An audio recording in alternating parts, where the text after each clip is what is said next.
Have you ever wondered what happens when you want to access a website? That's DNS at work.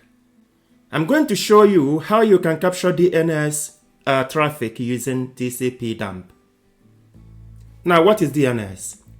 When you type a website in a web browser, DNS is what translates the website that you typed into the actual IP address. Or when we ping google.com, we are pinging Google because that is what we remember. But actually, the IP address of Google is this, but this is not something humans can remember. So that's why we are typing Google. So DNS is what translates this very host name that you typed, or this website that you typed, into the actual IP address. So this tutorial, we are going to capture the packets of that very DNS, which is behind this very system.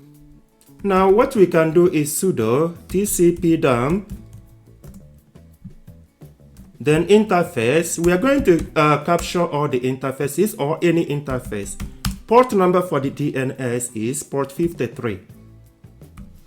Let's hit enter. It will ask you for your credential. What we are going now to do in order to capture this packet is already doing it, but if it doesn't respond immediately, what you could do is to nslookup google.com. Let's see what's going to happen. You see?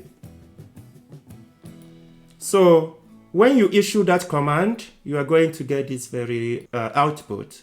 So here, let us quickly discuss here. Basically, this is like the loopback address. This is like a local DNS. So for all DNS queries, this is the first step.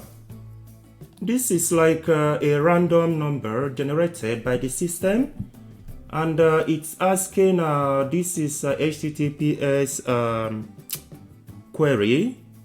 So basically, it's asking the best way to connect to HTTPS. So when you try to investigate network-related issues, for instance, and you want to try if, or you want to find out if the issue is related to DNS, basically, this is the command that you need to use. So in future tutorials, we are going to analyze this very output in details in order to understand how you can identify whatever an issue is, if issue is related to DNS or not. So I hope this has been helpful. Can I ask you to please subscribe to my channel, to like and to share? Thank you.